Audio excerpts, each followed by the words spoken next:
3 chapters before we get through tonight, and we're going to break these down to some degree to give understanding to those who are online. So we want to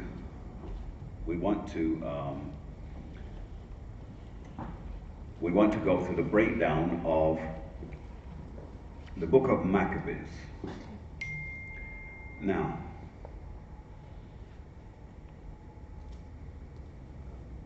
what I would like you to do is to begin reading the first book of the Maccabees.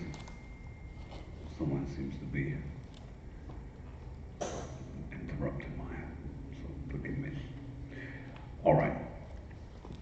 So the first book of Maccabees we're going to read, and let me explain what the word Maccabee basically means. It basically means hammer.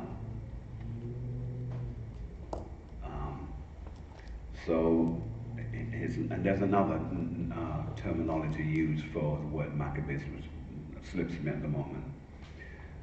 But when you read the word Maccabees, it basically means hammer. So, let's read 1 Maccabees chapter 1 and 1. Let's go.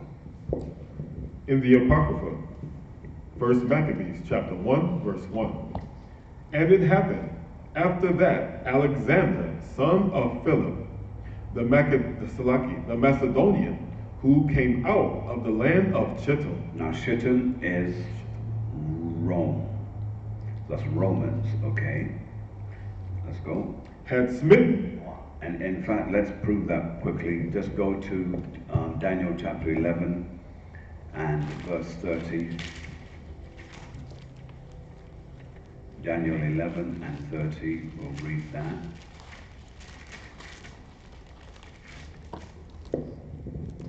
The book of Daniel, chapter 11, verse 30. For the steps of Shittim shall come against him. Therefore he shall be grieved and return, and have indignation against the holy covenant. So shall he do. He shall even return, and have intelligence with them that forsake the holy covenant. So you can see that the Romans already had a desire in their spirit, and the scripture says here that he had indignation against the holy covenant.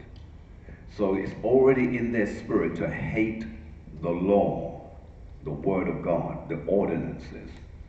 So when you're reading that in Daniel, and then we come back to the Apocrypha, 1 Maccabees, now you're going to see the correlation between the Romans and the Grecians. Let's read. Maccabees chapter 1, verse 1. And it happened after that Alexander, son of Philip, the Macedonian, who came out of the land of Shittim, had smitten Darius, king of the Persians and Medes, that he reigned in his stead, the first over Greece. See, the first over Greece. This is the beginning of what they call white power or white supremacy. And a date for that, for your history books, if you're going to do fact checks or references, is 323 BC. 323 BC. Some say before Christ, but really what it really is referring to, before Common Era. All right, go ahead. Verse 2. And made many wars, and won many strongholds, and slew the kings of the earth. Go on. And went through to the ends of the earth, and took spoils of many nations, insomuch that the earth was quiet before him. Read. Whereupon he was exalted, and his heart was lifted up. Verse 4. And he gathered a mighty strong host, and ruled over countries, and nations, and kings, who became tributaries unto him. So they all had to pay taxes to him. Go on. Verse 5. And after these things he fell sick, and perceived that he should die. Wherefore he called his servants, such as were honorable, and had been brought up with him from his youth. Now the reason why it says that, because some of the people that you're going to hear in terms of their name, some of them came in contact with him whilst he was still a young man. He was not yet the leader, not yet king. But he grew up with them because some of these, their fathers were honor guards and worked in other exalted positions, and their children cohabited together.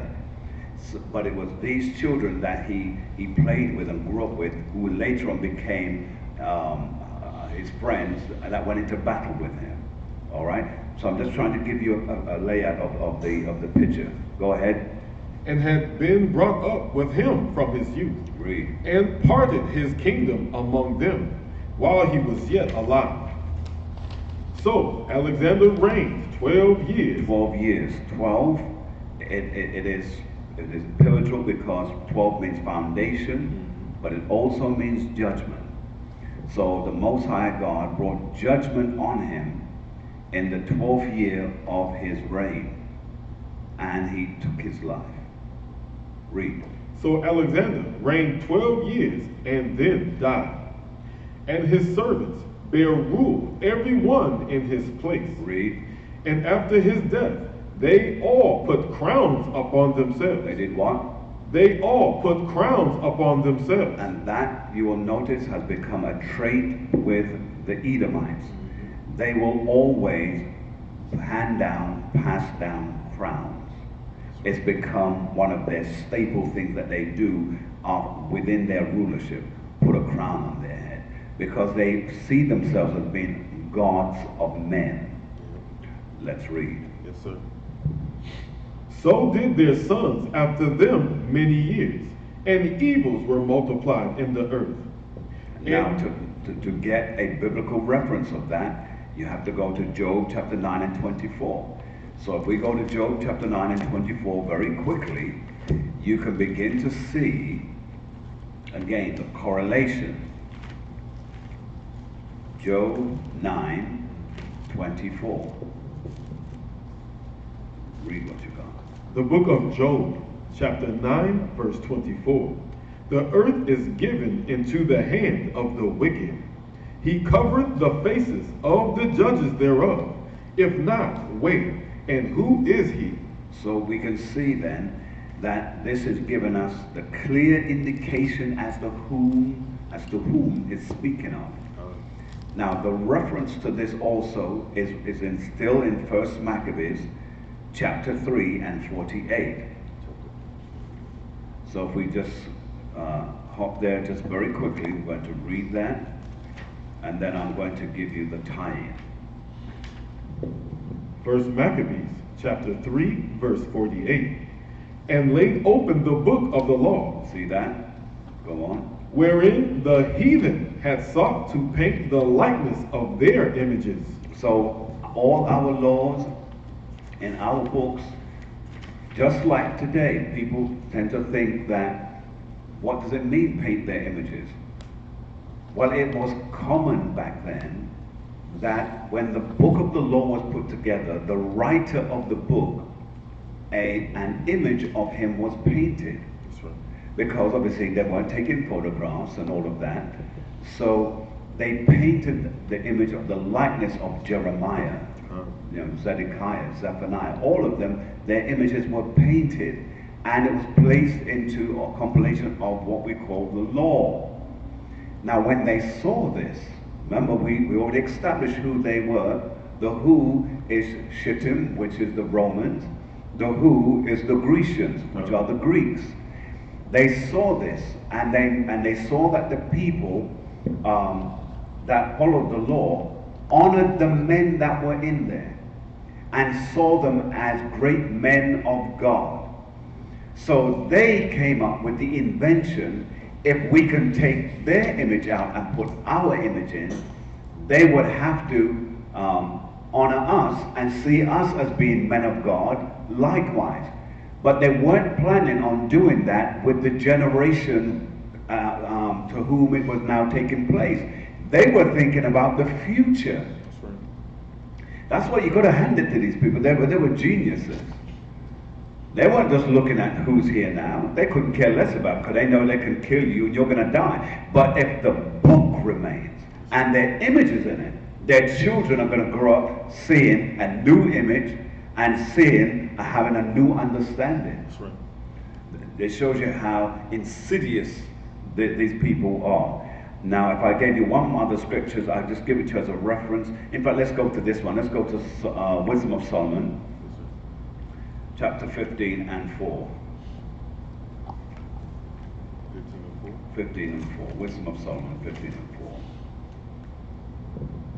In the Apocrypha, Wisdom of Solomon, chapter 15 and verse 4. For neither did the mischievous invention of men deceive us. That's the word I want you to underline and keep in mind.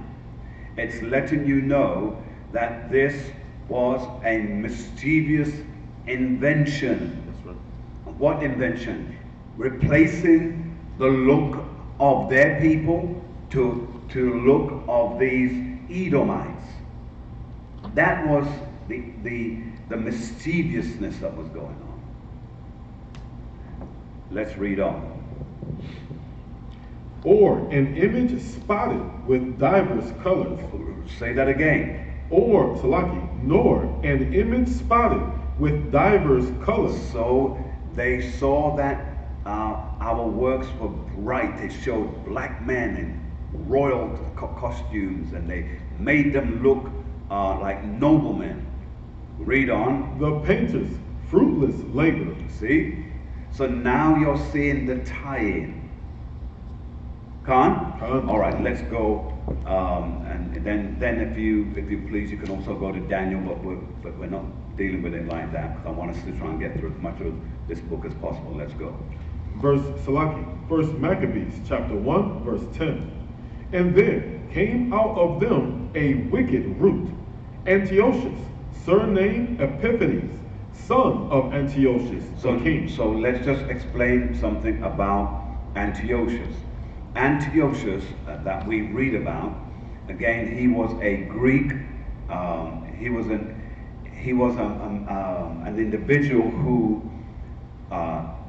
climbed up the ranks, became a close associate to Alexander, worked with him, and fought with him. We must also understand this as well, that his fame became great because of his conquest with Alexander, and he never ever was unfaithful to him. He was never unfaithful. Some dates that you're going to need about some of their conquests, it goes from 175 BC until 164 with this particular king. His name will come to me in a moment, but anyway, we'll come to that. Now the word Epiphanes, it literally means one who is like unto God. So when we use the word Antiochus Epiphanes, he's saying that I'm like unto God. In other words, God manifested. And it seems ironic because he was one of the greatest blasphemers among the children of Israel. He did things that would make them cry, make them go into mourning, make them fast. He set evil in its place.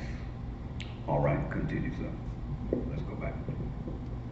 First Maccabees, chapter 1, verse 10.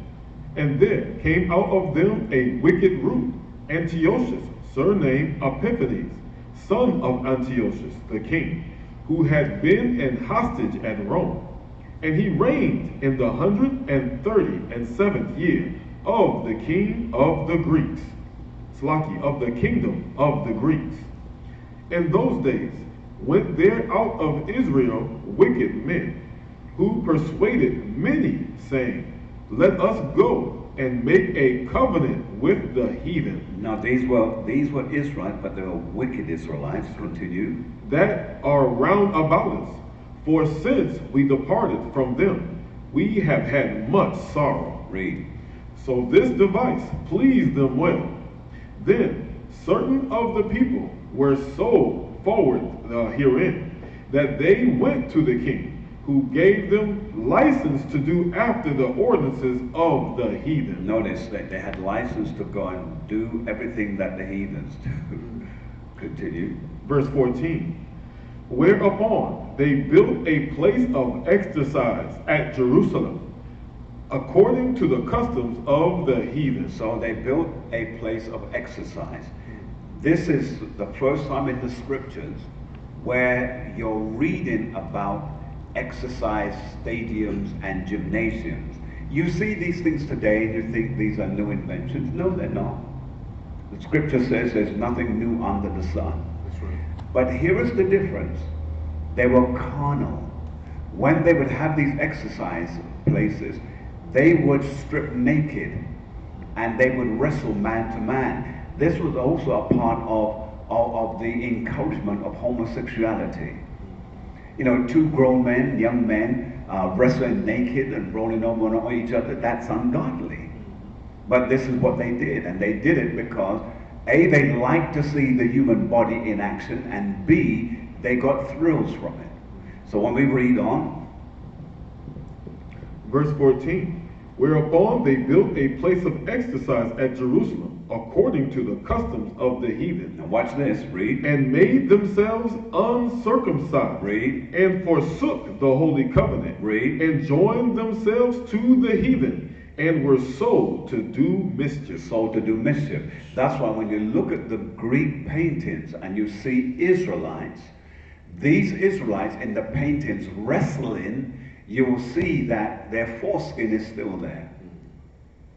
And that was again part of the mischief and the plan again. So they would know automatically that these men were not being circumcised. What a way to keep control and know what's going on. Oh, yeah, but we're going to the gymnasium, we're just going to work out. But really the whole purpose is to expose you, so to see those who did. And if you were mad enough to go and you were circumcised, you would be killed. Let's read on. Verse 16. Now, when the kingdom was established before Antiochus, he thought to reign over Egypt, that he might have the dominion of 2 realms. Wherefore he entered into Egypt with a great multitude, with chariots and with elephants and horsemen and a great navy. Read. And made war against Ptolemy, king of Egypt. But Ptolemy was afraid of him, and fled, and many were wounded to death. Thus they got the strong cities in the land of Egypt, and he took the spoils thereof.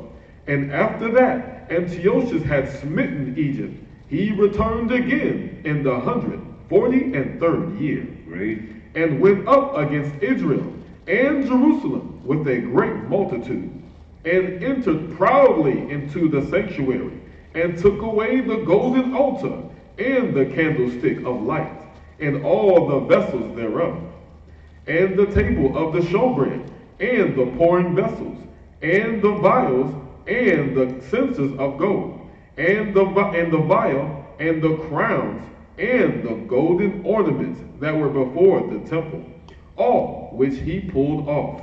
Wow. Read on. Verse 23.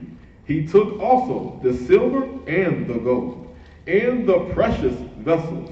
Also he took the hidden treasures which he found. And when he had taken all away, he went into his own land, having made a great massacre, and spoken very proudly. Read. Therefore there was great mourning in Israel, in every place where they were, so that the princes and elders mourned, the virgins and the young men were made feeble, and the beauty of women was changed. And again, what reason why the beauty of women changed? Because they became, they took on the spirit of worry. They were in a fretful state.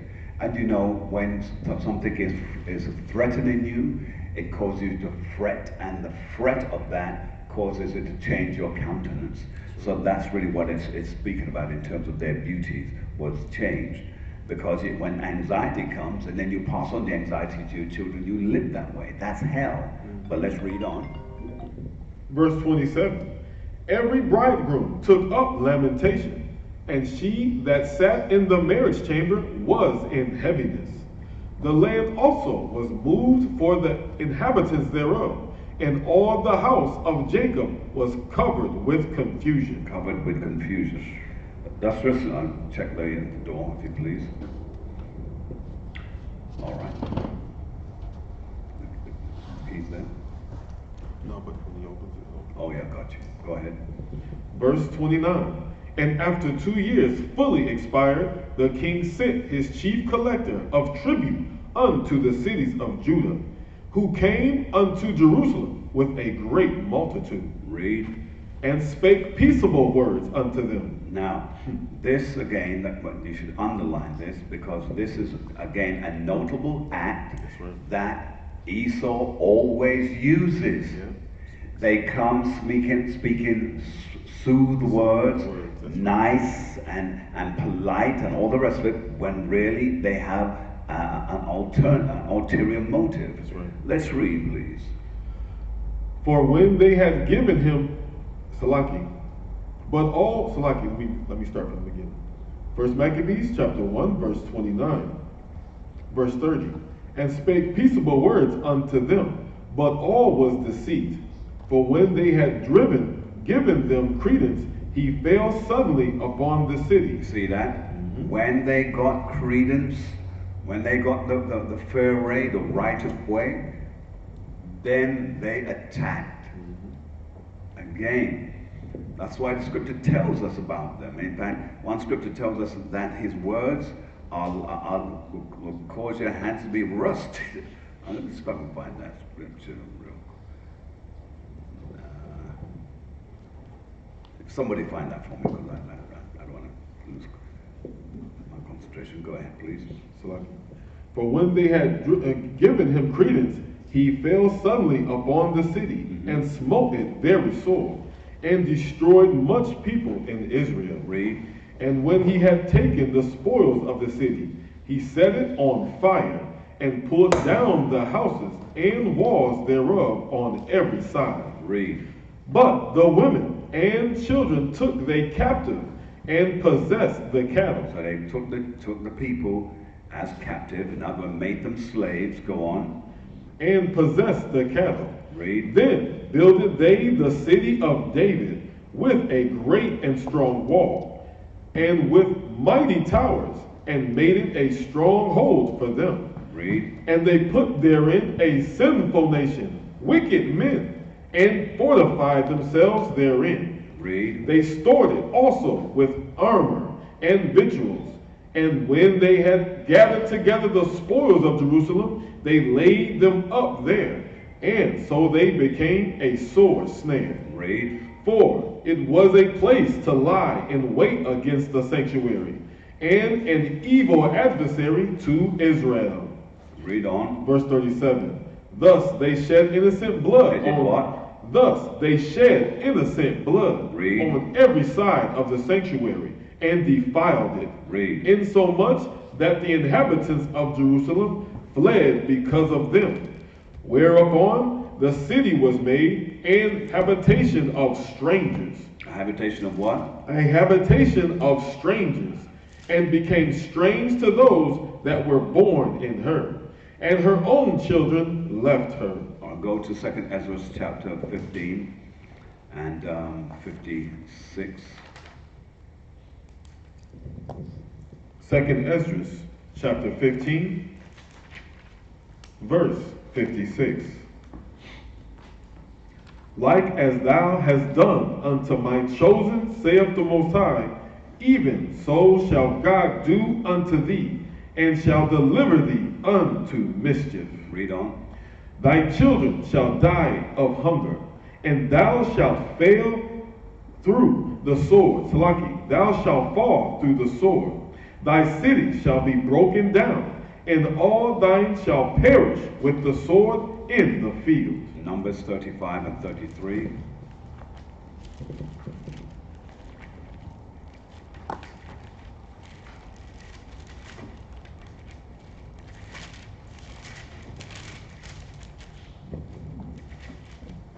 The book of Numbers, chapter 35, verse 33. So ye shall not pollute the land wherein ye are, for blood it defileth the land, and the land cannot be cleansed of the blood that is shed therein, but by the blood of him that sheddeth. So it's blood for blood. So they went into our land and they poisoned the land by shedding the blood of our people there. That's right.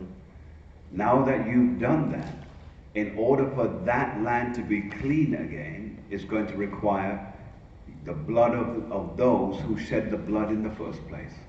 That's why you see that the scriptures are showing you that the generations are being gathered into the place where they were previously, not even knowing it's there. Because the Most High is going to shed their blood so that the land can be cleaned up again. All right, so let's continue. First Maccabees, chapter 1, verse 33. Then builded they the city of David with a great and strong wall, and with mighty towers, and made it a stronghold for them. And they put therein a sinful nation. Jump down to 36. Verse 36. For it was a place to lie and wait against the sanctuary, and an evil adversary to Israel. Read. Thus they shed innocent blood on every side of the sanctuary. Read. And defiled it, insomuch that the inhabitants of Jerusalem fled because of them. Whereupon the city was made an habitation of strangers, and became strange to those that were born in her. Read. And her own children left her. Her sanctuary was laid waste. So it shows you that, make a note of where we left off. Yes, sir. That the people that were of the origins of it, they left, a new breed of people came in, stayed there and had children. Those children became the possessors of the land, but they were not known to the land. So even though they were born there, the land didn't know them, because it was not their land in the first place. That's right. And the ones whose land it was ended up leaving for fear of their life. So are you seeing how the atrocity has happened more than one time over many, many centuries? All right, so let's go back now and let's see if we can push this along. I want to take us somewhere before we conclude. Go ahead. Verse 39. Her sanctuary was laid waste like a wilderness. Her feasts were turned into mourning. Her Sabbaths into reproach. Her honor into contempt. So even the Sabbath now became something that was rejected. Go on. Verse 40.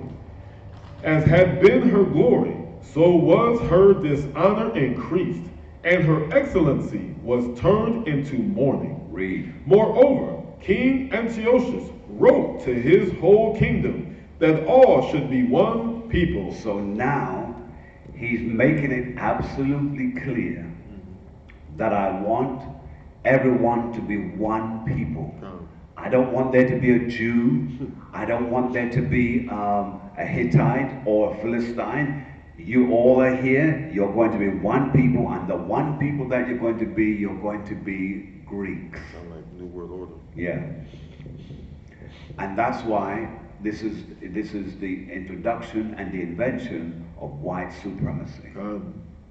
And you'll also understand why when you now get into what's called the New Testament, and then you read about even Timothy, and it says his mother was a Jewess, and the father was a Greek. You'll now understand how indoctrinated our people became, that they didn't even see themselves as being Jews anymore. That's right. It's like many in this country who call themselves African American. And if you're still calling yourself African American, shame on you. That's right.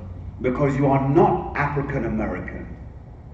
You are a Hebrew Israelite. That's right. And to be more specific, you are Jew You are Israelite, period. Because remember, those who are of Judah, that are here in the Americas, the majority of Judah is here. Therefore, they're the Jewry. That's right. So then when we go further now and we look at this, watch what it says. Follow closely, please. Verse 42. And everyone should leave his laws. I'm sorry, read that again, because there's a colon at the end of the word law. That's right. Read. And everyone should leave his laws. So all the heathen agree. Now, the only way that you can have one kingdom with one people, go back to the verse previous and read that again, because the key's in the latter clause. Read. Verse 41. Moreover, King Antiochus wrote to his whole kingdom. His whole kingdom. Read. That all should be one people. Everybody must be one people. That's right. Read. And everyone should leave his laws. Leave your laws. Whomever you are, leave them. You're going to be a part of the Grecian law.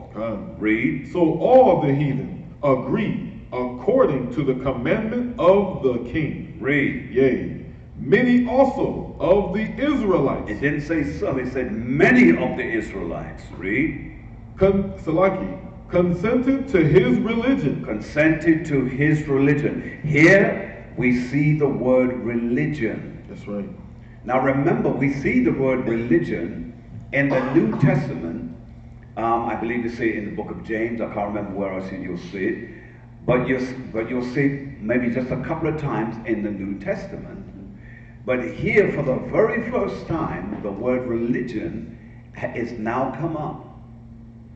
And you'll see that this is happening between the leaving of what is called the Old Testament and entering into what they say is the New Testament. That's right. Because of that 400-year gap that's there. God. That's where that word religion has now propped up. So let's read. And sacrificed unto idols and profaned the Sabbath. And the Sabbath was made profane. Continue. Verse 44. For the king had sent letters by messengers unto Jerusalem and the cities of Judah, that they should follow the strange laws of the land. So notice, even the king knows that his laws are strange laws and calls them that. He's calling it strange. He's not calling it perfect. He said it's strange, but strange to you, but this is what you're going to follow. Hook or by crook. So read on. And forbid burnt offerings and sacrifice. And notice that some of those are the tenets of our faith. That's right. We have burnt offerings. We have sacrifices. We have drink offerings, etc., etc., etc. Read on. In the temple, and that they should profane the Sabbath and festival days. So it was pushed that you must profane it. In fact, the more you profane it, the better you'll look in the eyes of the king. Read on. And pollute the sanctuary and holy people. And notice, even they recognize that the people are holy. If we can make them break their own laws, they cease from being holy. And they know that our God is the true God. That's powerful right there. They know it. And if we can make them step out of their law, even their own God is not going to have mercy on them. That's right. Let's read. Verse 47. Set up altars and groves and chapels of idols and sacrifice swine's flesh. Now, let's break this down, because right there in verse 47, a lot's being said. Because it says to set up altars. Now these altars, remember, the pagan altar is renowned for sexploitation. That's right. Because they believe in sacrificing, there must be some form of physical sex act being displayed as well. Male and female. That's why homosexuality and bisexuality to the Greeks and the Romans was natural. It was not seen to be obscene. That's right. But the children of Israel, this was obscene, and this was profane before the Most High God. Then it says, and groves.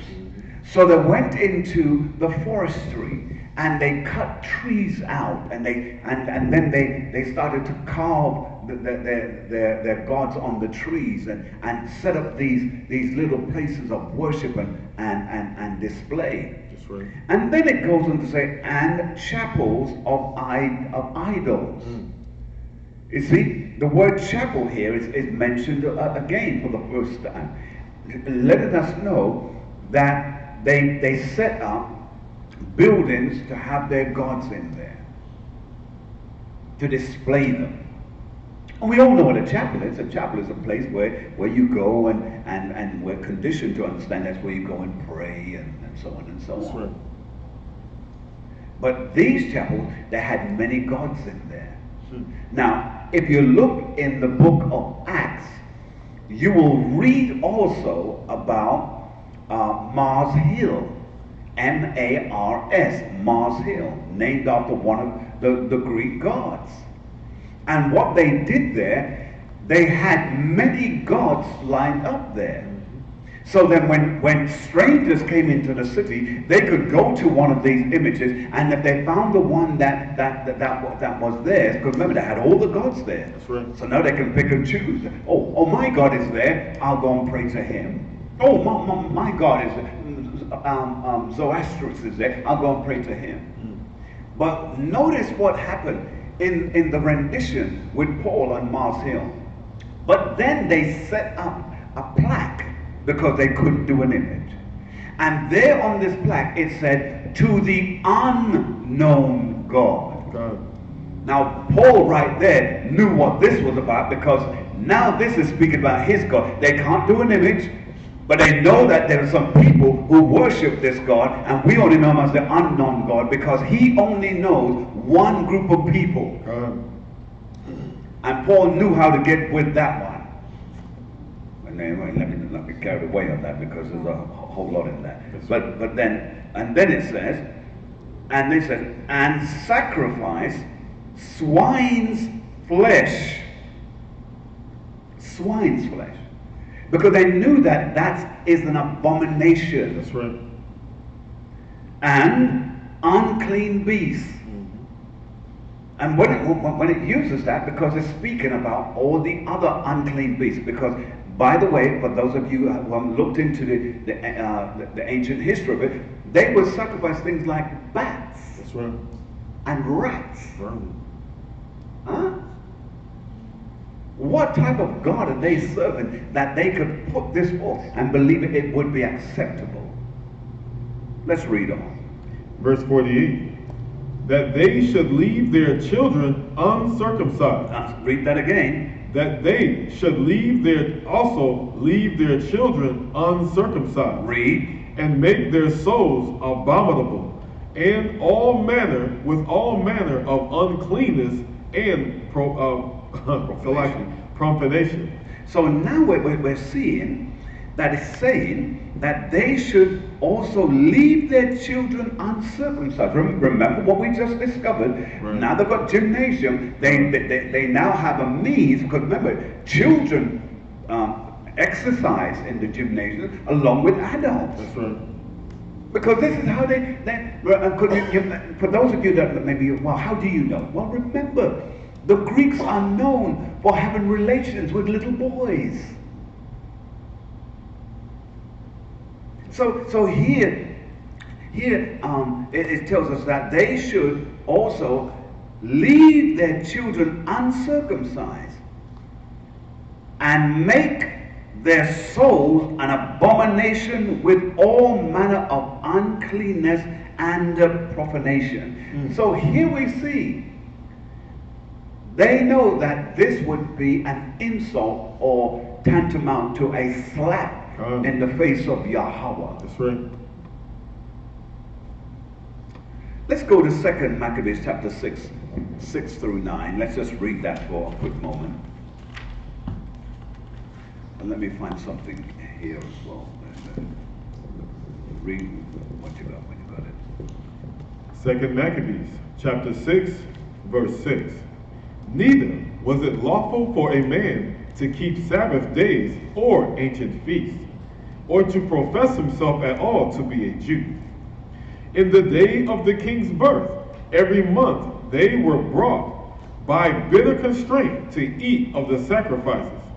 And when the feast of Bacchus was kept, the Jews were compelled to go in procession to Bacchus, carrying ivy.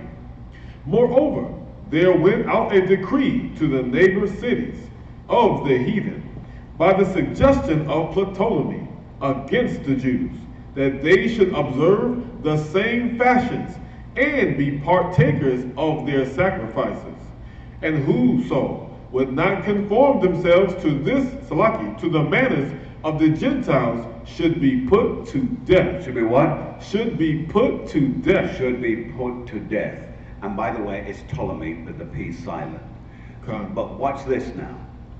Go, if you please, to Ephesians chapter 2 and verse 11.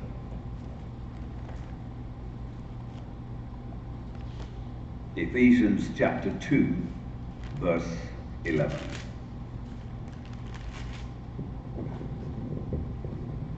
The book of Ephesians, chapter 2, verse 11. Wherefore, remember. What? Remember. Remember.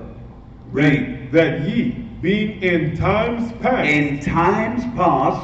Read. Gentiles. Gentiles. In the flesh. In the flesh. Why? Because you were uncircumcised.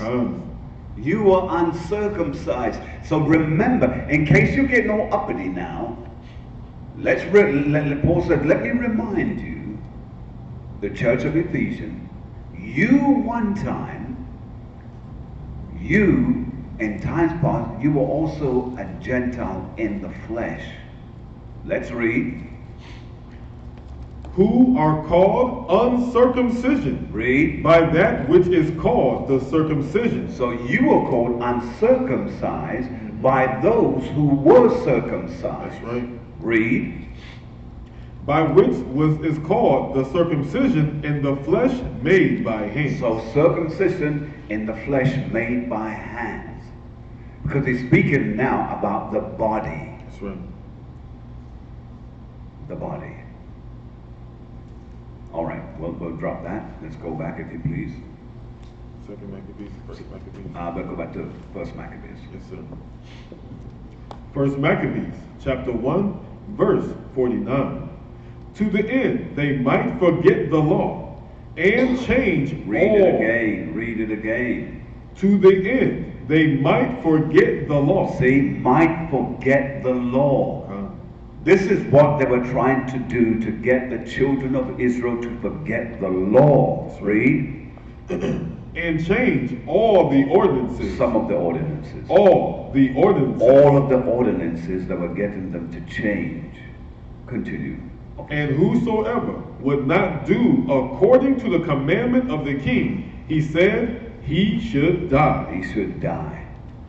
And because many of them, there were some, I should say, who feared death, they went along with it. That's right. The scripture calls those who went along with it wicked Israelites. Because there were others who were never going to go along with it, and they'd rather die than to succumb. Read on. Verse 51. In the selfsame manner wrote he to his whole kingdom, and appointed overseers over all the people, commanding the cities of Judah to sacrifice city by city. Read. Then many of the people were gathered unto them, to wit, every one that forsook the law, and so they committed evils in the land. Read. And drove the Israelites into secret places, even wheresoever they could flee for succor. Read. Now, the 15th day of the month of You're good. of Caslu, in the 145th year, they set up the abomination of desolation. Abomination of desolation. Continue. Upon the altar, and builded idol altars throughout the cities of Judah on every side. Read. And burnt incense at the doors of their houses and in the streets. Read. And when they had rent in pieces the books of the law, which they found, they burnt them with fire. See, so that time existed then, and that time is coming back again. That's right. Listen, it happened in Germany, where they got the books and they burnt them in the street. But the time is, and it happened back in the time of Martin Luther, but it's going to happen again. They're going to burn the book. Now, I don't mention Martin Luther because I'm trying to give credit to him. Go to the lake of fire with him. So anyone has a problem about them, please don't send me horrible emails. Oh, you're a wicked man talking about Martin Luther. Martin Luther can go to the lake. All right, let's read on. Verse 57. And wheresoever was found with any the book of the testament, or if any consented to the law, the king's commandment was that they should be put to death. Read. Thus did they by their authority unto the Israelites every month, to as many as were found in the cities. Read. Now the 25th day of the month, they did sacrifice upon the altar, upon the idol altar, which was upon the altar of the Most High. Read.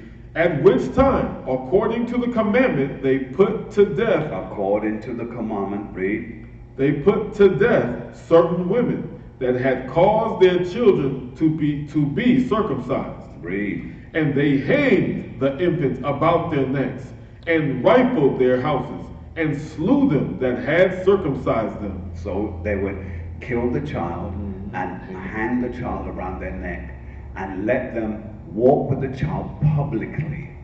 And by the way, again, history notes that they would keep the child around their neck until the child began to stink.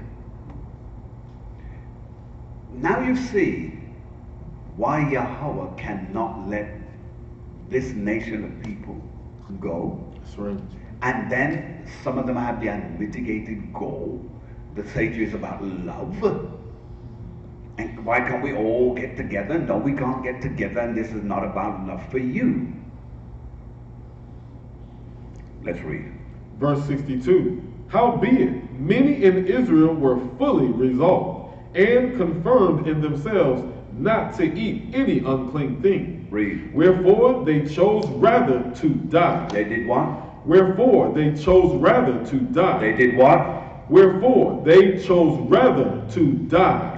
One should rather die than give up what you know the word of the Most High has told you to do. Read. That they might not be defiled with meats, and that they might not profane the holy covenant. So then they died. And there was very great wrath upon Israel. Upon Israel. We'll stop there for today.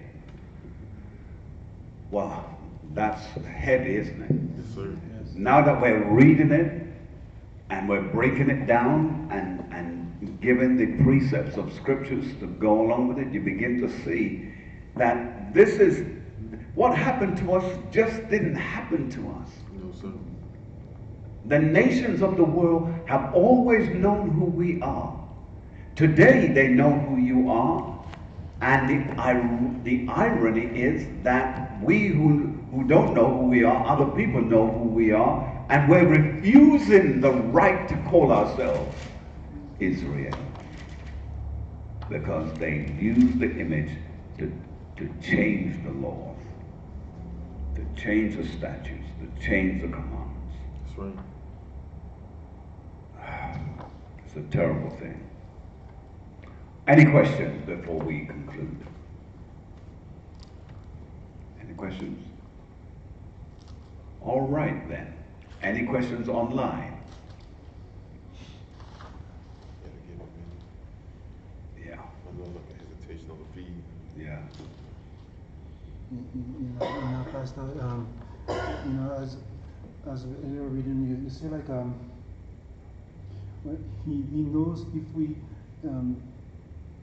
defile or don't follow the laws that the king, just like a weak point to us. Okay, we get them, and it's the same thing, like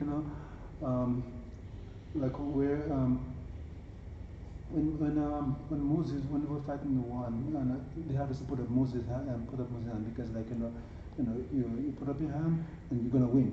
So what we had to do in that case, despite they know that if we break the Most High law, we get them, but you just do what is right. Whether you're gonna get killed, just do it.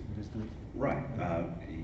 We have to be content in our spirit that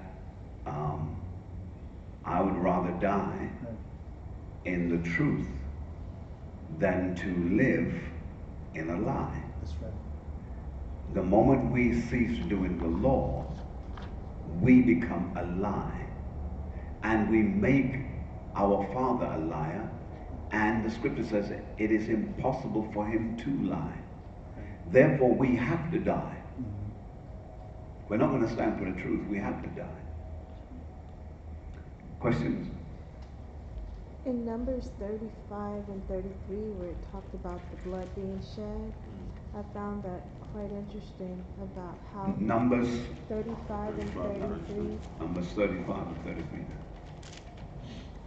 Because many of us have shed our blood here. Yes, indeed. In fact, this country is saturated with the blood of our people.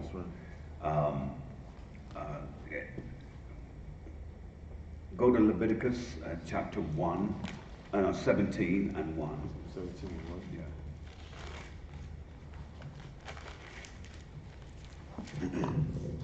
17 and 1.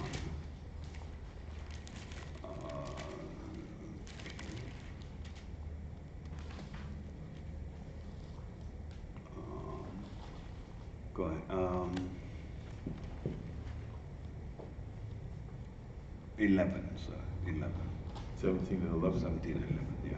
Leviticus. Because it's the blood that she was mentioned that I want to focus That's right. on. Leviticus chapter 17, verse 1. For the life of the flesh is in the blood. Read. And I have given it to you upon the altar to make an atonement for your souls. For it is the blood that maketh an atonement for the soul. See? So our blood has been shed. And therefore, if our blood's been shed innocently, he requires the blood of the one who shed it. That brings an atonement because the life is in the blood. That's right. Any other questions?